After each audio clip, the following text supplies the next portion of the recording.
하고 사랑하고 축복합니다. 네. 네, 저는 참 오늘 어제 좀 즐거운 소식을 들었는데 우리 손태균 안수의사님이 6시간에 걸쳐서 수술을 하시고 빠른 속도로 회복을 하고 계신다. 그래서 아마 2, 3주 안에는 함께 모여서 또 예배를 드릴 수 있을 것 같습니다. 기도해 주시고 또 염려해 주신 우리 서문화교회 믿음의 권속들에게 감사의 인사를 전한다고 이 전화가 왔습니다. 또 아주 기쁜 소식이에요. 우리 또 떠나갔던 분들이 한 분 한 분 다시 자리를 잡고 이제 또 오시겠다고 하니까 우리가 할 수 있는 일은 수요일 날 한 분 한 분 이름을 부르고 그분들이 다시 신앙이 회복되기를 기도하면 하나님의 방법대로 회복을 시켜 주시더라고요. 그러니까 저와 여러분들은 기도할 것 외에는 다른 거 할 것이 없습니다. 또 하나 기쁜 소식은 뭐냐 하면 드디어 20년 만에 2자리 숫자가 되었습니다. 뭐가 2자리 숫자가 되었을까요? 몸무게입니다. 20년 만에 2자리 숫자가 됐는데 이 9자로 시작을 합니다. 드디어. 근데 9자로 시작하는 것이 배가 고파요. 그래서 8자까지 한번 가보자. 그래서 가고 있는데 저 뒤에 우리 강기사님은 절대로 8자까지는 안 된다. 고개를 들리고 있지만 저는 이번에 이 다이어트를 하면서 뭔 생각을 해봤냐 하면 인간의 이 습성이라는 거, 습관이 너무 중요하다. 여러분 작은 습관 하나만 고쳐도 인생에 큰 변화를 이룰 수 있겠다는 거예요. 우리가 술 좋아하시는 분들은 술 먹는 습관을 잠깐만 좀 자제를 하시고 좋은 습관을 또 기르면 인생의 변화가 일어나고요. 담배 피우는 분들은 담배를 잠깐만 줄이면 또 어떤 그 인생의 어떤 큰 변화하는 계기가 되고요. 기도하지 않는 분이 기도하면 하나님께서 또 우리 신앙의 어떤 습관 하나를 통해서 변화할 수 있는 기회를 주시고 또 성경 이렇게 보기 싫다. 그래도 습관적으로 한 30분만 성경을 읽으면 하나님께서 반드시 인생을 변화시켜 주더라고요. 저는 보면 요즘 뭐 한 10년은 젊어졌다 그런 이야기를 많이 들어요. 그리고 더 중요한 건 뭐냐, 이제 105를 입어도 벌어지지가 않아요. 옛날에는 120을 입어도 와이셔츠가 벌어질까봐 늘 조바조바했는데 이제 105를 입고 앉아봐도 이거 벌어지지가 않아요. 그리고 참 제가 감사한 게 뭐냐 하면 요즘 깨닫는 게 습관이라는 게 참 중요하구나. 우리가 하나님 앞에 정말 하나님 지금까지 게으른 습관이 있었으면 좀 부지런한 습관을 달라고 기도하시고 또 우리가 성경을 읽지 않았다면 하나님 성경 좀 읽는 습관을 좀 허락하시고 그러면 하나님께서 반드시 그 습관을 허락합니다. 그러면 인생에 놀라운 변화가 일어날 줄을 믿으시기를 바랍니다. 그리고 이제 먼저 설교를 하기 전에 오늘 아침에 제가 차량 운행을 나갔는데요. 그 큰 교회 하다 목사님이 이제 방송에 나와서 설교를 하는 거예요. 설교를 하는데 누구를 비판하기 위해서 말하는 게 아니고 여러분에게 설교를 들을 수 있는 뒤에 할례를 위해서 제가 말씀을 드립니다.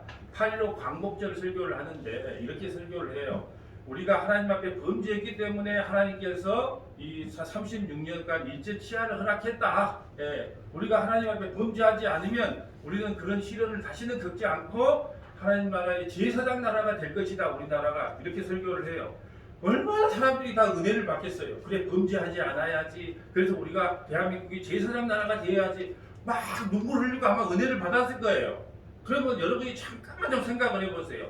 여러분 이스라엘 백성들이 뭐 큰 범죄를 저질러서 애굽의 종살이를 430년 시켰나요? 아니잖아요. 그걸 통해서 구원이 뭔가를 설명하기 위해서 그랬다는 거예요.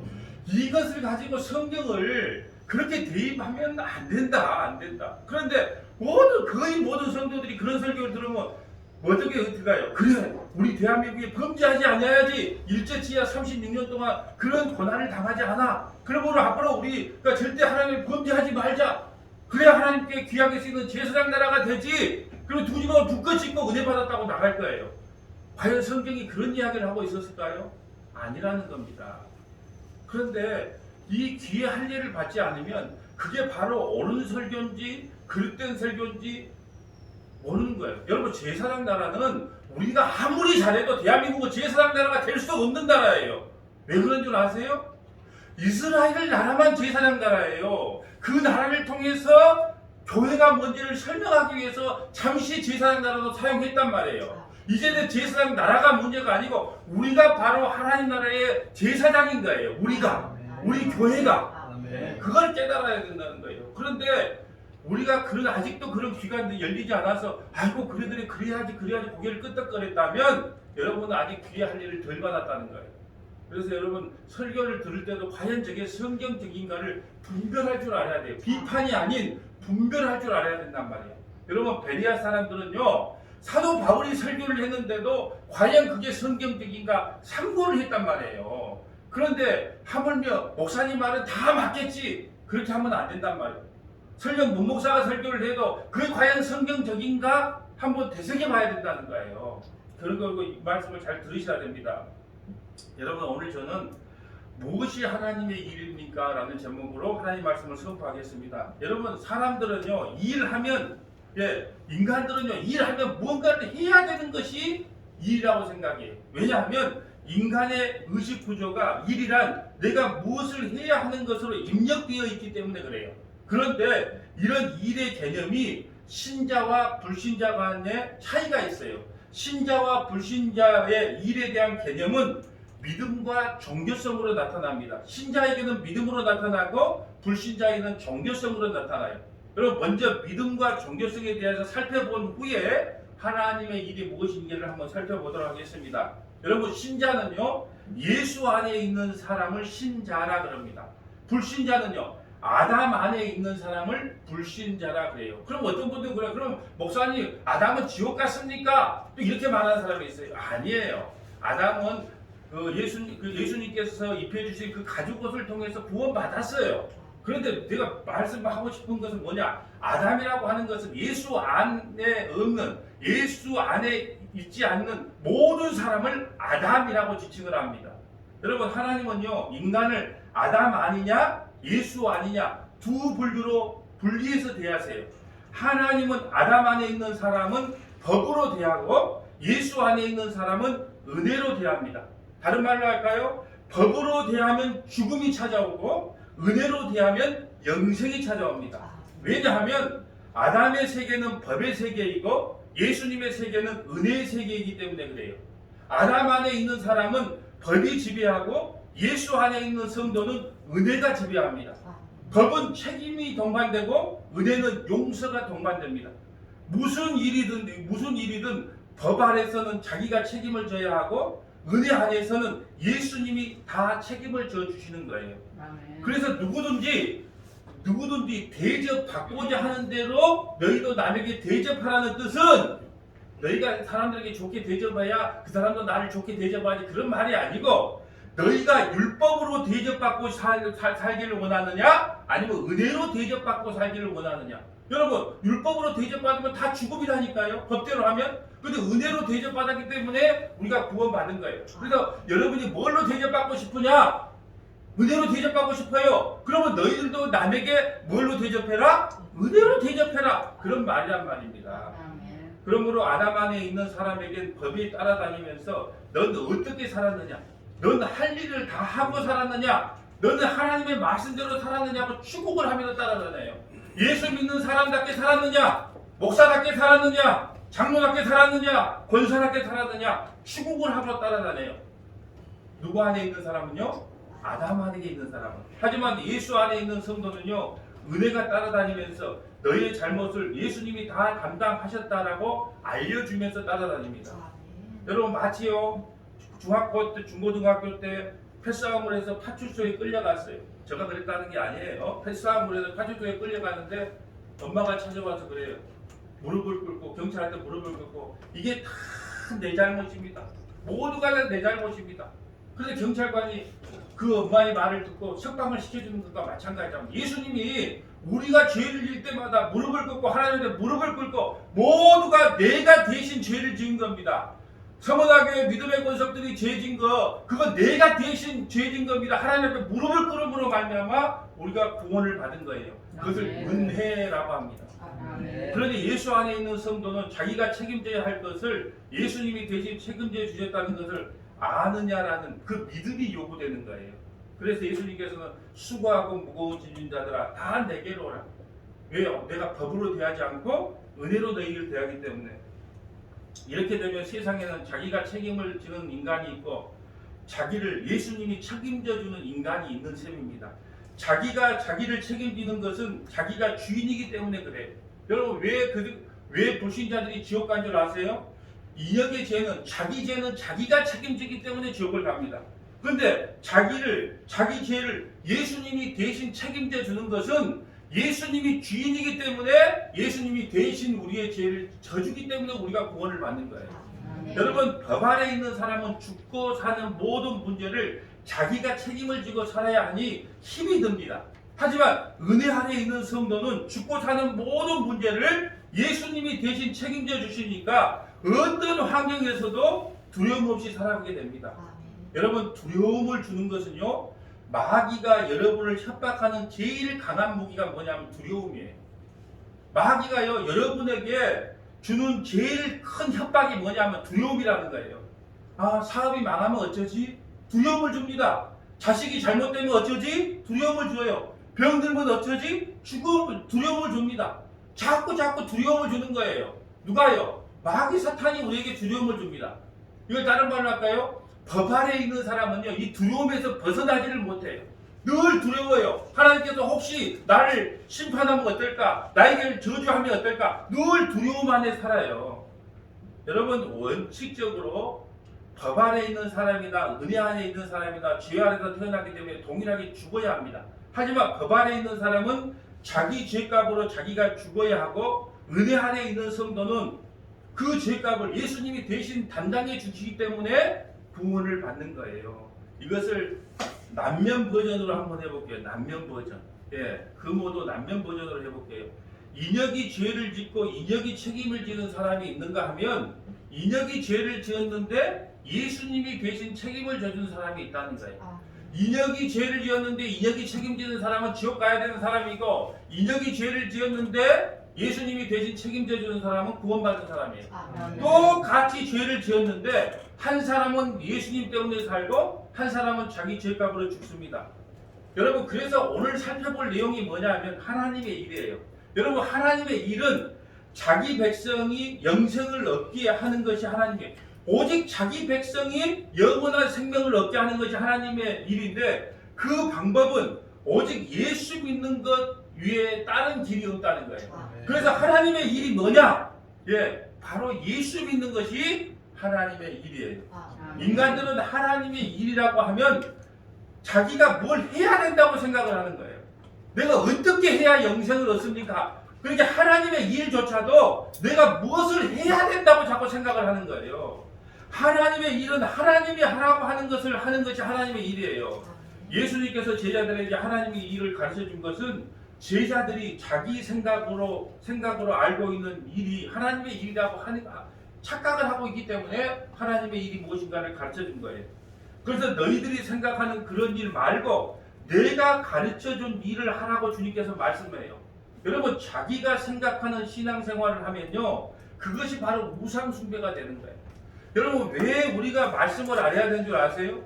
말씀을 모르고 하나님이 내가 이렇게 하면 하나님께 기뻐하겠지, 내가 이렇게 하는 것이 하나님의 일이겠지, 그렇게 자기식으로 신앙생활하는 것을 우상숭배라고 하는 거예요. 성경에서 말씀하는 신앙생활을 해야만이 하나님의 일이에요. 근데 성경에서 말씀하는 하나님의 일은 딱 한 가지밖에 없어요. 그것이 뭐예요? 예수님을 믿는 거예요. 여러분 우리는 교회 나오면 헌신, 충성, 봉사, 건축도 하고 전도도 합니다. 여러분 이것은요 성도가 마땅히 해야 될 본분이에요. 여러분 우리 헌신하고 충성하고 봉사하고 건축하고 전도하고 이것은 성도가 해야 될 마땅한 일이지 성경에서 말씀하신 하나님의 일이 아니에요. 하나님의 일은 한 가지밖에 없어요. 무슨 일요? 예, 오늘 본문에 나와 있잖아요. 6.29 선언이 뭐예요? 대통령을 뽑을 때 이제 직선제로 뽑는 거예요. 노태우 대통령 때 나왔잖아요. 직선제로 뽑는 거예요. 그게 6.29 선언이에요. 6.29 선언 잊지면 안 돼요. 하나님의 일이 무엇입니까? 예, 헌신, 충성, 봉사, 건축, 전도하는 게 하나님의 일입니다. 땡! 하나님의 일은 예수를 믿는 것이 하나님의 일입니다. 이게 성경대로 하는 말이에요. 여러분 그러면 예수님이 말씀하시는 하나님의 일이 무엇인지를 구체적으로 한번 살펴보려고 합니다. 여러분 오늘 본문은요 예수님께서 오병이어의 기적을 행하자 군중들이 몰려와 예수님을 왕으로 삼고자 할 때 예수님이 그들을 피하여 숨었다가 다시 제자들에게 나타나서 하신 말씀이에요. 예수님은 제자들에게 군중들이 예수님을 찾는 이유는 떡을 먹고 배부른 연고라고 합니다. 여러분, 성도와 군중은 틀려요. 성도와 교인은 틀립니다. 성도는 12제자를 이야기하고 군중은요, 지금 교회만 왔다 갔다 하면 교인들을 이야기하는 거예요. 그 교인들은 왜 예수님을 찾아와요? 혹시 예수 믿으면 병이 나을까? 예수 믿으면 잘 먹고 잘 살까? 예수 믿으면 남들보다 더 높은 자리에 올라갈까? 그걸 추구하고 사는 사람들은 교인이라 그래요. 그걸 군중이라 그럽니다. 예수님은 제자들에게 군중들이 예수님을 찾아온 이유에 대해서 설명하는 거예요. 떡을 먹고 배부른다. 예수를 통해서 뭘 얻기 위해서 찾아왔다는 거예요. 그러면서 너희들은 군중들과 같이 배부르기 위해서 그 떡을 추구하지 말고 영생하도록 있는 양식을 위해서 일하라는 거예요. 그러면서 그 그러면 영생하기 위해서 어떻게 해야 되는데요? 그렇게 질문하는 거예요. 지금까지 예수님께서는 군중들이 예수님을 따르는 것을 일로 말하고 있습니다. 그러게 무슨 땅을 파고 집을 짓는 일을 하는 것이 아니고 예수 믿는 것을 일로 표현하고 있어요. 여러분, 성도에게 진짜 일은요, 예수 믿는 것 외에 없습니다. 다시 한 번 더 강조합니다. 나머지 봉사하고 헌신하고 헌금하고 예배하고 찬양하는 것으로 그 예수님을 믿는다는 것이 표면적으로 나타나는 것이 그 일이고, 진짜 하나님의 일은 예수 믿는 것 외에는 없어요. 여러분, 살아있는 신앙은요, 봉사와 헌신과 헌금과 예배와 찬양으로 나타나요. 이것이 나타나지 않는 것은 그냥 죽은 신앙이라고 생각하면 돼요. 여러분, 한번 생각을 해보세요. 하나님의 일이 무엇입니까? 하나님의 일은 하나님이 보내신 자 예수 그리스도를 믿는 것이 하나님의 일입니다. 다 아멘 했어요. 근데 예배 드리러 안 와. 그럼 그게 하나님의 일을 한 겁니까? 헌금도 안 해. 봉사도 안 해. 전도도 안 해. 아무것도 안 해. 그러면 내가 예수 믿습니다. 그렇게 고백할 수 있을까요? 절대 그럴 수가 없어요. 여러분, 재치기와 사랑은 감출 수 없는 것처럼 우리가 예수님을 믿는다고 하면 그것이 표면적으로 나타나게 돼 있어요. 여러분 보세요. 오늘 사랑의 자매가 왔지만 오늘 다른 교회 가면요, 목사님의 얼굴을 보면 그렇게 성도들이 기분 좋아하고 인사하는데 우리 교회는 틀려요. 반주자가 오면 얼굴이 다 환해지고 목사는 뭐 오든지 마든지 그러는 것 같아. 그러려고 주인공으로 일부러 좀 늦게 등장을 하는 것 같아. 제발 주인공 좀 되지 말고 10시 반에 와서 제발 연습 한 번이라도 좀 제대로 해보고 하기를 축복합니다. 예. 아니, 늦게라도 와줘서 고맙긴 한데, 예? 이것은 목사 얼굴을 보면 좀 환해야 되는데 이건 다 불안해지고 올 때까지 다 불안한 얼굴이야. 얼굴을 너무 과하니 주님이 오신 얼굴을 많이 하고 있으니 되겠습니까? 안 되겠습니까? 여러분, 우리 수요일 날 우리가 통성으로 우리가 반주자를 위해서 좀 기도해야 되겠어요. 하나님, 제발 10시 반에는 좀 나올 수 있게끔 좀, 이번에는 좀 우리가 10시 반에 이번에 수요 기도회 때는 반주자를 놓고 한 30분 기도를 좀 해야 되겠습니다. 그러면 다음 주에 어떤 반응이 일어날까요? 반드시 10시 반에 나타납니다. 왜요? 기도 응답으로. 그러니까 오늘 제가 회개를 했어요. 그래, 내가 반주자의 기도를 3분밖에 안 했더라고요. 그래서 이번에는 잘못했다. 수요일 날은 30분씩 우리 반주자를 위해 기도합시다. 찬양단은 10분만 위해 기도하면 돼요. 근데 반주자는 30분을 위해 기도해서 다음 주에 10시 반에 꼭 오기를 축복합니다. 예. 여러분, 지금 군중들이 꽃갱이나 삽을 들고 일하려고 예수님을 따른 것이 아니에요. 떡을 얻어먹기 위해서 따른 거예요. 그래서 예수님께서 떡을 얻어먹기 위해서 예수님을 쫓아다니는 것을 썩은 양식을 위하여 일하는 것이라고 말씀하고 계세요. 그러니 너희들은 떡을 얻기 위해서 예수를 따르지 말라는 거예요. 여러분, 말이야 바른 말이지, 일이라는 것은요, 다 먹고 살기 위해서 일해요. 여러분, 저와 여러분의 소원이 뭐예요? 일하지 않고 편안히 먹고 살고, 예? 여행 다니고, 그게 다 우리의 바람 아닙니까? 여러분, 군중들이 예수님을 따라다니면서 떡을 얻어먹고 사는 것이나 농사지어서 밥 먹는 것이나 다를 것이 없다고 지금 말씀하고 있어요. 그래서 제자들에게 군중들처럼 먹고 살기 위해서 날 쫓아다니지 말라고 주님은 재차 말씀하고 있어요. 먹고 살기 위해서 예수를 믿는 것은 썩은 양식을 위해서 일하는 것이라고 말합니다. 그럼 영생하는 양식을 위해서 일하는 것이 무엇인지를 알아야겠죠. 그래서 제자들이 말합니다. 어떻게 하는 것이 영생하는 양식을 얻는 길입니까? 그럼 예수님은 너무 친절해요. 예수님은 말합니다. 하나님께서 보내는 자를 믿는 것이 하나님의 일이다 이렇게 말씀해 주죠. 그런데 이걸 어떻게 들으면 선문답 같은 이야기예요. 하나님이 보낸 자는 예수님 자신을 이야기합니다. 지금 제자들이 예수님을 믿고 있어요. 믿으니까 따라다니겠죠. 영생하는 양식을 위해서 일하라는 것은 하나님이 보낸 자를 믿는 것이라고 했습니다. 그러면 하나님께서 보낸 자는 예수님이니 예수님을 믿는 것이 곧 하나님의 일이 돼요. 여러분, 그러면 누가 예수님을 믿을 수 있을까요? 아무나 예수님을 믿을 수 있을까요? 교회는 아무나 올 수 있어요. 근데 예수님은 아무나 못 믿어요. 그럼 누가 믿을 수 있을까요? 창세전에 택한 사람만 예수님을 믿게 돼요. 그럼 내가 택했는지 안 택했는지 어떻게 할 수 있습니까, 목사님? 제가 가르쳐 드릴게요. 창세전에 택함 받은 자는요, 예수님에 대해서 껄떡거려요. 여러분, 껄떡거린다는 게 뭔지 아세요? 어떤 사람은 먹을 것만 보면 껄떡거린다. 어떤 사람은 돈만 보면 껄떡거린다. 땅만 보면 껄떡거린다 그러잖아요? 여러분, 껄떡거리. 창세전의 생명책에 기록된 자라면요, 예수 이름만 들으면요, 껄떡거림이 나와요. 껄떡거림이. 여러분, 왜 어떻게 껄떡거리는 줄 아세요? 나에게 말씀을 좀 깨닫게 해주세요. 그런 껄떡거림이 나와요. 주님, 나에게 은혜를 좀 베풀어 주세요. 그 껄떡거림이 나온다는 거예요. 여러분, 늘 배고파합니다. 예수님에 대해서 늘 배고파해요. 여러분, 정상적이고 건강한 사람이요, 배고파하는 것은요, 아주 정상적인 신앙생활을 하고 있는 거예요. 예수님에 대해서 늘 배고픈 사람은요, 창세기의 생명책에 기록된 자임을 믿으시기 바랍니다. 그런데요, 밥에 대해서 관심이 없어요. 양식이나 말씀에 대해 관심이 없는 성도는요, 지금 아주 중병에 걸려 있어요. 말씀에 관심이 없어. 한번 생각을 해보세요. 여러분이 창세기의 생명책에, 제가 금요 성경 공부 오신 분들한테 그랬어요. 여러분은 제가 하나님께 책임을 집니다. 여러분은 창세기의 생명책에 기록된 하나님의 백성들이 맞습니다. 왜요? 그 어렵다는 요한계시록을요, 하나님 말씀을 알기 위해서 껄떡거리고 있어요. 그것이 바로 하나님께서 여러분에게 은혜 베풀어 줬다는 거예요. 그런데 말씀에도 관심이 없어. 찬양에도 관심이 없어. 예배에도 관심이 없어. 아주 큰 중병에 걸려 있어요. 여러분, 육신의 질병이 걸리면요, 6시간 수술해서 회복하면 됩니다. 근데 문제는 이 영적인 병, 영적인 이 병에 걸려있는 사람은요, 하나님께서 만져주지 않으면 이 영적인 중병에서 벗어날 길이 없어요. 여러분, 창세전의 생명책에 기록된 하나님의 백성들은요, 하나님의 말씀에 늘 몰만하고, 그래서 밴드에 올려오면요, 제일 먼저 읽어요. 왜요? 말씀을 끌떡거리니까. 그 말씀이 과연 뭔 말씀인가? 왜 김지사만 은혜 받고 나는 왜 은혜 못 받아? 그런 욕심이 생겨야 되는 거예요. 근데 그런 욕심은 없어. 뭐에 욕심이 있어요?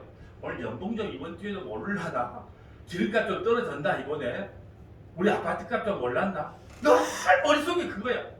그런데 창세전의 생명책에 기록된 성도는 어떤 줄 아세요? 늘 하나님의 말씀을 하나도 더 배워보려고, 한 번이라도 더 들어보려고, 하나라도 더 읽어보려고, 그런 몸부림이 나오는 거예요. 여러분, 영생하는 양식은요, 예수님이 여러분에게 주셔요. 그것을 인자라고 합니다. 인자는 예수님이에요. 그리고 예수님이 자신이 영생하는 양식을 주시는 분이라고 오늘 말씀하고 있어요. 알다시피 영생하는 양식은 예수님의 살과 피밖에 없어요. 그걸 지금 주시겠다는 거예요. 누가요? 예수님이 제자들에게 주시겠다는 거예요. 그러면 영생하는 양식을 인자가 주겠다고 하는 말은 곧 예수님이 제자들을 대신하여 죽어주시겠다는 말씀이에요.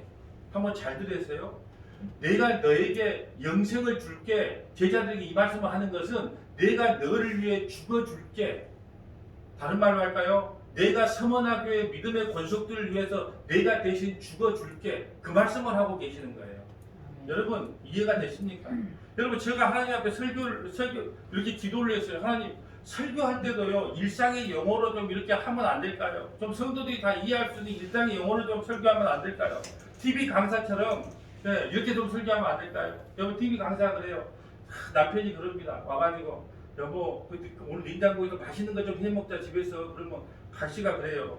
아, 여보, 나도 그러고 싶은데 잠깐 안 사놨어. 얼마 우리 맛있는 거 외식하고 다음 주에 우리 맛있는 거 해먹자. 이렇게 하면요, 남편들은요, 헉 죽어요. 그래 다음 주에 해먹자. 또 다음 주가 왔어요. 주말이 왔어요. 오늘 맛있는 거 해먹자. 그럼 남편이 아내가 또 뭐지? 컴맹맹이서도 여보 나 그냥 깜빡 잊어버렸네. 우리 밖에 나가서 맛있는 거 사 먹고 다음 주에 또 맛있는 거 해먹자. 그것도 다음 주가 됐어요. 똑같은 말을 합니다. 뭐라고요? 아이고 내가 깜빡 잊었네. 근데 내가 맛있는 거 내가 알아놨어. 여보 같이 가서 먹어. 그래도 컴맹맹이적으로 아내가 이야기하면 남편은 콧박 죽어요. 그걸 어디까지 하라고? 죽을 때까지 그렇게 써먹으면 돼요. 남편들은요 그게 넘어가요. 애교 섞인 말이에요. 여러분 우리가 이런 말들은 귀에 쏙쏙 들어와요. 그러게 남편들이 참 단순한 것 같아요. 여자들이 막 코맹맹이 소개하고 막 이렇게 하고 그렇게 하면 막 남편들 막 위해 주는 것처럼 착각을 하는 것 같아. 우리 집의 이야기가 아니고 다른 집 이야기예요. 여러분 우리가 아무리 제가 일상적인 용어로 설교를 하려고 하나님 앞에 크게 기도를 해도 하나님께서 뭐라고 하냐면 왜 일상적인 용어가 안 통한 줄 아니? 못 알아먹는 사람은 못 알아먹으라고 일상적인 용어를 쓰면 안 된다는 거예요.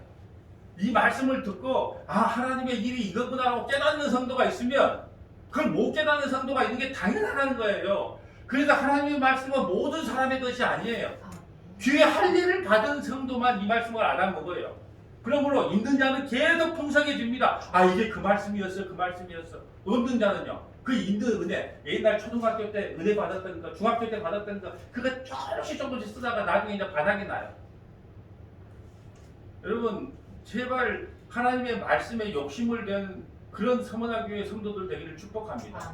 네. 하나님의 다른 거에 욕심내지 말고 여러분 그냥 하나님 말씀을 가만히 있으면 하나님께서 다 깨닫게 해줄까요? 천만의 말씀이에요. 여러분 이 말씀 하나 깨닫는데요 얼마나 성경을 파고 기도한지 몰라요. 그러면 여러분은요 그걸 잘 가다만 먹으면 돼요. 여러분 어린아이는요 엄마가 주는 우유만 잘 먹어도요 포동포동 살이 찐단 말이에요. 근데 그걸 안 먹으면 어떡해요? 영양식조 걸려요. 영양식조. 그러니까 그렇게 풍성한 말씀을 죽도록 연구해서 먹이면 아이고 목사님 감사합니다 하고 계속 받아 먹으면 영적으로 사람 포동포동 살이 쪄서 2단 3단이 와도 그냥 옆차기로 차고 2단한테 안 빠지는데 그걸 안 먹어. 그러니까 어떤 목사님 와서 말하면 아이 그 말이 맞는가? 저 말이 맞는가? 늘 죽을 때까지 흔들리다가 그냥 인생 끝나는 거예요. 하나님은요 성령을 보내서 이 사실을 성도로 하여금 믿게 합니다. 성령이 오시면요 예수님께서 십자가에 죽으신 것은 내 죄를 위해서고 난 예수님이 대신 죽어주심으로 말미암아 이 죽음의 고통에서 벗어나게 됐구나. 그걸 깨닫게 됩니다. 이사야 53장 3절 볼까요? 그는 멸시를 받아 사람들에게 버림을 받으며 강고를 많이 겪었으며 질고를 아는 자라 마치 사람들이 그에게 얼굴을 가린 것 같이 멸시를 당하였고 우리도 그를 귀히 여기지 아니하였다. 예수님의 고난받는 예수님에 대한 이야기예요. 그는 실로 우리의 질고를 지고 우리의 슬픔을 당하였거든 우리는 생각하기를 그는 징벌을 받아 하나님께 맞으며 고난을 당한다 하였노라. 그가 찔림은 우리의 허물 때문이요 성령 받은 자는 그가 알아요. 그가 찔림은 예수님께서 옆구리에 찔림은 우리의 허물 때문이요 그가 상함은 우리의 죄악 때문이라. 그가 징계를 받음으로 우리는 평화를 누리고 누구하고 평화요? 하나님과 우리 사이에 화평과 평화가 이루어졌단 말이에요. 그가 채찍에 맞음으로 우리는 나음을 받았도다. 우리는 다 양같아서 그릇 행하여 각기 제 길로 갔거늘 여호와께서는 우리의 모든 뭘요? 죄악을 그에게 감당시키셨다. 우리의 죄악을 그에게 담당시키셨다. 이걸 누가만 알아요? 성령 받은 자만 알아요. 예수를 믿으라는 말은 우리들을 결정해서 영접하라는 말이 아니에요. 예수 믿으세요 하면 우리 보고 결정해서 예수가 참이면 예수 믿고 부처가 참이면 부처 믿으라는 말이 아니에요. 하나님께서 믿어지게 해주신다는 말씀이에요. 창세전에 생명책에 기록된 자는 믿게 해줘요. 저는 초등학교 3, 4학년 때요. 그 바닷가에 배가 다니고 물이 바짝바짝 했을 때 저는 초등학교 3, 4학년 때 알았다니까요. 이 천지 만물을 창조하는 분이 하나님임을 난 알았어요. 그때. 그걸 자연계시라고 합니다. 그때 깨달아지더라고. 이 아름다운 이 우주를 만들고 이 지구를 만든 분은 하나님 외에는 만들 수가 없구나. 그걸 깨달았단 말이에요. 믿어지더라고. 안 믿고 싶어도 여러분 예수는요 우리가 창세기에 택함 받은 사람은 안 믿고 싶어도 믿어지고 창세전에 생명책에 기록 안 된 사람은요 제발 좀 믿고 싶어. 나도 예수가 나 죄를 좀 졌다는 걸 믿고 싶은데 안 믿어져요. 안 믿어져. 안 믿어지는 걸 어떻게 해요? 안 믿다 지옥 가야죠. 내가 결정해서 믿으면 그건 내 믿음이지 하나님이 믿어지게 해준 믿음이 아니에요. 예수를 믿는 믿음은 하나님의 믿음이고 하나님의 선물이에요. 우리가 만들어내는 것이 아니에요. 그래서 보세요. 구원이라는 것은 구원의 목은 인간에서 행사할 수 있는 목이 아니에요. 전적인 하나님의 목이란 말이에요. 구원의 영역은 하나님의 영역이란 말이에요. 믿음을 선물로 받은 사람은 믿음을 만들어내려고 어떠한 시도를 하지 않습니다. 그저 믿어지기 때문에 믿고 살아가는 거예요. 어떻게 믿고 사느냐 물으면 그냥 믿어지는데 어쩌거냐 이렇게 말하는 걸 믿음을 선물로 받은 성도예요. 어떻게 믿고 사느냐 물으면 아니 믿어진게 어쩌란 말이냐. 믿어지는데 너가 안 믿어지니? 나는 믿어진다. 홍해를 건넜다 이스라엘 백성들이. 나는 안 믿어져. 죽은 자를 살렸다. 나 안 믿어져. 근데 믿어진게 어떡거냐. 믿어진대. 왜 믿어질까요? 믿음을 선물로 받았기 때문에 그래요. 죄인을 구원하는 것은 하나님의 목이에요. 하나님만이 할 수 있어요. 하나님께서 예수를 믿게 하면 믿어지고 믿지 못하게 하면 못 믿어져요. 이건 사도 바울이 이렇게 말합니다. 내가 긍휼히 여길 자를 긍휼히 여기고 강팍하게 여길 자를 강팍하게 여긴다. 긍휼히 여길 자는 뭐예요? 창세기 생명책에 기록돼 뭘 했네 안 했네가 아니에요. 근데 창세기 생명책에 기록 안 된다면 강팍해서 안 믿어져. 로마서 9장 13절 한번 볼까요? 기록된 바 내가 야곱을 사랑하고 에서는 미워했어. 쌍둥이에요. 쌍둥이. 에서가 형, 야곱은 동생. 여러분 쌍둥이가 한번 생각해 보세요. 뱃속에서 뭔 잘못을 했겠어요. 근데 하나님께서는 창세기에 야곱은 사랑하고 성원한 교회 성도들은 사랑하고 저 건너편에 내 자식은 미워했다 그럼 끝나는 거예요. 그런데 우리가 무슨 말하래요? 하나님께 불의할 수 있느냐? 그럴 수 없는 이다. 그래서 내가 말씀드렸잖아요. 엿장수가 1분에 가위질을 몇 번 할까요? 누구 마음대로? 엿장수 마음대로. 여러분 고무신문을 갖고 왔어요. 엿을 갖다가 2개 줄 수도 있고 1대 줄 수도 있어요. 누구 마음대로요? 이쁜 애기가 오면은 뭐예요? 엿 3개 줄 수도 있어요. 미운 애기가 오면 엿 반만 줄 수 있어요. 하나님께서 하나님이기 때문에 구원시킬 자를 구원시키고 버릴 자를 버리는 거예요. 근데 우리 상식으로 그러는 거예요. 머리가 좀 똑똑한 사람, 아니 그게 말이 됩니까? 뭐 그래 착한 거 뭐 선한 거 뭐 기준점이 있어야지. 그게 왜 하나님 마음대로 합니까? 그러니까 하나님이지. 안 그래요? 아니 자기 마음대로 하니까 하나님이지. 우리 인간이 하는 걸 봐갖고 한다고 그게 하나님이겠어요? 근데요 똑똑하다는 사람들은 그래요. 그래도 인간이 뭘 좀 하는 건 기준점이 있어요. 기준점이 어디 있어요? 뭔데요? 예수를 믿느냐 안 믿느냐. 그것만 기준 삼습니다. 왜요? 어차피 인간은 이래도 죄인이고 저래도 죄인이기 때문에 기준점을 한 가지만 뒀어요. 한번 생각해 볼까요? 그러면 착하면 구원시킨다. 어디가 착한 거예요? 거지가 지나가세요. 돈 10,000원 주면 착하고 1,000원 주면 안 착한 거예요? 기준점을 정할 수가 없어요. 왜? 착함과 악함은요 자기 여건에 맞게끔 자기가 판단하는 거예요. 내가 빵이 2개 있어. 배고파. 2개 다 먹고 싶어. 하나 나눴어. 착한 거야. 근데 상대방 입장이 뭐 2개 다 나를 줬으면 착한 거예요. 선과 악은 인간 기준에서 맞출 수가 없어요. 그렇기 때문에 하나님께서 공통 분모를 하나 줬어요. 예수 믿으면 착한 거, 예수 안 믿으면 악한 거. 그 외에 다른 방법이 없어요. 15절 모세에게 이르되 내가 긍휼히 여길 자를 긍휼히 여기고 불쌍히 여길 자를 불쌍히 여긴다. 모세는 긍휼히 여기고 바로는 강팍하게 여겼다. 16절 그런지 원하는 자로 말미암도 아니고 다른 질 하는 자로 말미암도 아니고 오직 긍휼히 여기는 하나님의 말. 내가 열심히 달려가서 예수 믿겠다고 그래서 믿어지는 게 아니라는 거예요. 17절 성령이 바로에게 이르되 내가 이 일을 위하여 너를 세웠으니 곧 너로 말미암아 내 능력을 보이고 내 이름이 온 땅에 전파되게 하는. 바로를 강팍하게 만들어서 하나님이 살아계심을 보여주는 하나님의 도구로 사용했다. 네, 버림받은 자식이라는 거예요.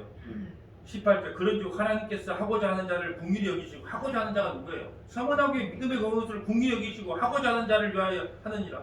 구원도 믿음도 하나님의 선물이에요. 하나님께서 긍휼히 여기는 자가 있고 강팍하게 하는 자가 있다고 하지요. 긍휼히 여긴다는 말은 구원시킨다는 말이고 강팍하게 한다는 말은 구원시키지 않겠다는 말이에요. 그러면 긍휼히 여기는 것은 예수가 믿어지게 해준다는 말이고 강팍하게 한다는 말은 예수가 안 믿어지게 한다는 말이에요.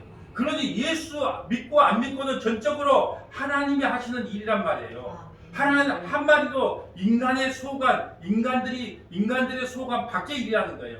왜 그럴까요? 인간은요 전적으로 부패했기 때문에, 그 말은 인간은 죽어있기 때문에 스스로 믿음을 가질 수가 없는 존재란 말이에요. 여러분 봉두에 가서 여러분 예수 믿으세요. 믿어질까요? 우리가 그런 존재예요. 아무리 예수 믿으라고 외쳐도 우리는 전적으로 부패했기 때문에 예수께서 믿음을 주지 않으면 믿음이 생기지가 않아요. 그래서 원하는 자로도 안 되고 다른 일 하는 자라도 안 된다는 거예요. 그런데 어떤 목사님은요, 인간과 하나님이 한 마음이 되어서 신인 협동설이라고 이야기해요. 그래도 하나님께서 은혜를 줬는데 인간이 그걸 아멘으로 받아줘야지 우리가 믿지. 참 듣기는 좋은 말이죠. 하나님께서 여러분에게 믿음을 부어주었어. 그러면 내가 아멘으로 그걸 받아야지 내가 믿어지지. 신인 협동설이라 그래요. 사람들은 그런 걸 좋아해요. 그래, 하나님 믿게 해주면 나가 그래 아멘으로 받아야 돼. 듣기는 좋은 말인데 그걸 이단이라 그럽니다. 구원도 믿음도 하나님의 전적인 선물이지 인간이 그걸 받고 안 받고 이건 폭가판이 아니에요. 만원 받고 따따블 그것이 신앙생활 아닙니다. 하나님께서 강팍하게 한다는 말은 하나님이 일부러 사람을 강팍하게 만든다는 말이 아니에요. 인간은 쥐 아래 태어났기 때문에 이미 강팍한 인간으로 출생을 합니다. 엄마가 밥을 안 줘봐요. 어린아이가 그 젖을 깨물어 버립니다. 그게 강팍하다는 증거예요. 가만히 내버려 두어도 강팍한 모습으로 살다가 죽어요. 여러분 스스로 한번 생각을 해보세요. 혼자 조용히 있을 때 좋은 생각만 해요? 나쁜 생각만 해요? 다윗이 혼자서 혼자서 옥상을 긁다가 좋은 생각했어요? 나쁜 생각했어요? 바세바 듣고 와서 간통한 것밖에 없어요. 그러므로 강팍하게 한다는 말은 하나님이 은혜로 간섭하지 않는다는 말이에요. 죄인은 하나님께서 은혜를 주시지 않으면 강팍한 자로 살다가 죽습니다. 다 나쁜 놈인데 성도는 그냥 용서를 받는 겁니다. 용서해 주면 좋은 놈으로 인정받고 용서 안 해주면 그냥 나쁜 놈이에요. 용서받는 자는 의인이고 용서받지 못한 자는 죄인 그대로입니다. 하나님께서 예수 믿는 성도를 의인으로 간주해 주셔서 성도는 의인이 되는 거예요. 여기에 왜 그런 반문이 있을 수가 없어요. 어떻게 그런 반문이 있을 수가 없어요. 만약에 그런 반문을 할 수 있으면 그건 하나님 아니에요. 하나님이 의인에게 인정하신다고 하니 그냥 의인이 되는 거예요. 나는 전혀 의롭지 않는데 너는 의로워. 그러면 의롭게 돼. 나는 의롭게 살아. 근데 너 의롭지 않아. 그럼 의롭지 않는 거예요. 마치 8.15 광복절 특사에 윤석열 대통령이 이재용이 너는 사면, 이명박, 김경수 너 사면 못해. 그럼 감옥에 있는 거예요. 그 누구의 권한이에요? 대통령은 사면권이 있기 때문에 대통령의 유일한 권한이에요. 이재용 나가서 경제 살려. 사면 받는 거예요. 그날 감옥에서 나오는 겁니다. 이명박, 김경수 안 돼. 감옥에 있는 거예요. 왜 그것이 가능합니까? 대통령은 사면권이 있어요. 하나님은요 사면권을 갖고 있기 때문에 너는 의인이야. 할렐루야. 넌 죄인이야. 망쳐 듣는 인생입니다. 여러분 의롭게 된 자는요 예수 안에서 의롭게 하신다는 거예요. 예수님 피를 보시고 의롭게 해주는 거예요. 성경이 그걸 이야기하는 거예요. 성도의 구원은 순전히 하나님과 예수님 간의 계약으로 이루어진 거기 때문에 성도의 행함과는 전혀 상관이 없어요. 그럼 왜 이 말을 지금까지 못하고 있었냐? 이렇게 하면 성도들이 막 살 것 같으니까 이런 말을 못해. 막 살아도 됩니다. 그런데 하나님께서 막 살게 내두지를 않아요. 그리고 막 살게 살 수도 없어. 바울은요 이런 사실을 알았기 때문에 이렇게 이야기합니다. 로마서 4장 1절. 그런즉 육신으로는 우리 조상이 아브라함이 무엇을 얻었다니요? 만일 아브라함이 행위로서 의롭다함을 받았으면 자랑할 것이 있으려니와 하나님 앞에서. 여러분 아브라함의 행위를 한번 봐보세요. 여러분 갈대아 무리에서 바벨론에서 우상을 팔았던 집안이란 말이에요. 우상 숭배. 우리 그거요. 그래서 조상이 믿었기 때문에 내가 좋다고요. 아브라함은요 제가 아버지가요 우상 깎아서 우상 파는 집안이었어요. 마누라 2번 팔아먹었습니다. 믿음이 없어서 어떻게 했어요? 자꾸 애굽에 식량구이로가 다녔단 말이에요. 우리와 같아요. 그래서 행위를 볼 게 아니에요. 근데 아브라함이 뭐라고 그랬어요? 믿음의 조상이라고 하나님께서 선언해 줬다는 거예요. 성경이 무엇을 말하느냐? 아브라함이 하나님을 믿음에 그것이 그에게 의로 여겨진 바 되었느니라. 일하는 자에게는 그 쌍이 은혜로 여겨지지 아니하고 보수로 여겨지지. 내가 뭘 했으니까 그러니까 하나님께 날 구원해 줬지. 그 은혜를 모르는 자래요. 그 말이에요. 일하는 자에게 그 쌍이 은혜로. 그리고 너한테 한번 30만 원 줄게 그러면 30만 원을 준 것은 내가 뭘 했기 때문에 그래요. 그런 사람은 은혜가 뭔지를 몰라요. 근데 네가 뭘 하지도 않았는데 너를 의롭다 해줘요. 그걸 은혜라고 합니다. 일을 아니할지라도 경건하지 아니하는 자를 의롭게 하시는 일을 믿는 자에게는 그의 믿음으로 의로 여기니라. 일할 것이 없이 하나님께 의로 여기심을 받는 사람의 복에 대하여 다윗이 말한 바. 자, 다윗이 이렇게 말합니다. 바세바를 범하고 나서 이렇게 말합니다. 불법이 사함을 받고 죄가 가리어짐을 받는 사람은 복이 있고. 여러분, 예수 믿는 사람의 복이 뭐예요? 불법이 사함을 받고 죄가 가리어짐을 받았어요. 이게 복이에요. 이걸 복으로 느껴지지 않으면 여기 오지 말고 어디로 가라? 절간으로 가야죠. 예수 믿는 사람의 복을 정확하게 설명해 드릴게요. 우리가 죄를 지어도 불법이 사함을 받고 죄가 가려짐을 받았단 말이에요. 이걸 복이라 말합니다. 주께서 그 죄를 인정하지 아니할 사람은 복이 있다. 우리 죄를 인정하지 않아요. 왜요? 인혁이 죄를 지었는데 누가 대신 감당했기 때문에, 예수가 대신 지었기 때문에. 하나님께서 어떤 사람들에게 그들의 죄를 인정치 않는데 그것이 최고의 복이라고 합니다. 죄인임에도 하나님께서 죄인으로 인정하지 않겠다고 하시니 한마디로 땡 잡는 것이 성도예요. 죄를 지었는데 죄를 인정하지 않겠다는 거예요. 그걸 바로 은혜 받았다는 증거입니다. 은혜는 인간의 상식으로 이해가 안 돼요. 인간의 상식은요, 반드시 행한 대로 일에 대한 보상으로 인과응보로 나타나야 된다고 생각을 해요. 상식으로 신앙생활하는 자는요, 결코 예수님을 믿을 수가 없어요. 왜 그럴까요? 한번 생각해 보세요. 인혁의 죄를 인혁이 책임지는 것이 더 상식이에요? 인혁의 죄를 대신 누가 책임져 주는 게 더 상식입니까? 내가 사람을 죽였어요. 우리 아버지가 대신 감옥에 들어가는 게 맞습니까? 내가 감옥에 들어가서 형법 250조 1항에 의해서 무기징역이나 사형을 받는 게 당연합니까? 인혁이 죄를 지었으면 인혁이 감옥 가서 무기징역을 받든지 사형을 받아야 맞아요. 인혁이 살인을 했는데 아버지가 대신 들어가서 이 무기징역을 받는다, 사형을 받는다. 그 상식으로 이해됩니까? 안 됩니까? 상식으로 신앙생활 하는 사람은 결코 예수를 못 믿습니다. 그래서 똑똑한 사람이 예수 못 믿어요. 세상에서 법 없이 사는 사람이 예수 믿기 가장 힘듭니다. 나는 열심히, 나는 자식을 위해서 헌신 충성 봉사했어. 나는 죄진 게 없다. 내가 뭔 죄를 졌는데. 그런 사람이 제일 예수 못 믿어요. 내가 지금까지 살아보면서 보니까 가장 착하게 살았던 사람이 예수 못 믿어요.